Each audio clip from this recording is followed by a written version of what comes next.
பேருந்துகளில் படிக்கட்டில் தொங்கியபடி பயணிக்கும் மாணவர்கள் மீது போலீஸ் உரிய நடவடிக்கை எடுக்கலாம் என மெட்ராஸ் உயர்நீதிமன்ற மதுரை அமர்வு தெரிவித்துள்ள நிலையில் இது குறித்து பொதுமக்கள் தெரிவித்துள்ள கருத்துக்களை பார்ப்போம்.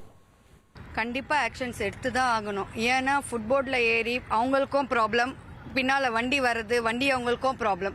அதனால் சப்போஸ் உங்களுக்கு எக்ஸாம்ஸ் டைம்ஸ் இருக்குது, உங்களுக்கு தெரியுது இந்த மாதிரி எக்ஸாம் டைம்ஸ் இருக்குன்னா ஒரு 2-3 வண்டிஸ் எக்ஸ்ட்ரா போடுங்க, அதுக்கேற்ற மாதிரி விடுங்க.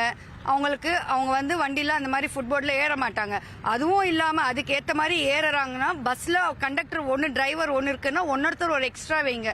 அதுக்கு அவங்க வந்து ஏற விடாமல் பார்த்துக்கணும். அதுக்கேற்ற மாதிரி ப்ரிகாஷன்ஸ் எடுத்தீங்கன்னா மற்றவங்களுக்கும் ஈஸி, உள்ளே இருக்கிறவங்களுக்கும் பிரச்சனை இல்லை, வெளியில் இருக்கிறவங்களுக்கும் பிரச்சனை இல்லை. ஏன்னா அவங்க வந்து ஒரு உயிரை பாதுகாக்கிறதுக்கு தான் அந்த உத்தரவு போட்டுக்கிறாங்க. அது நல்ல விஷயம் தான்.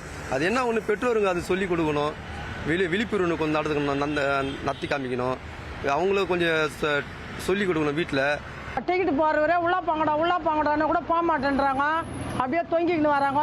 அவங்க போல்டாஸ்ன்னு சொல்லி கூட கொஞ்சம் பயம் வைங்க, அவங்களுக்கு பயப்படுவாங்க. நீங்கள் அடிக்கத்தால செய்யத்தால பயம் மட்டும் வையுங்க அவங்களுக்கு, அப்போ உள்ளே போய் சீட்டில் போய் உட்காருவாங்க.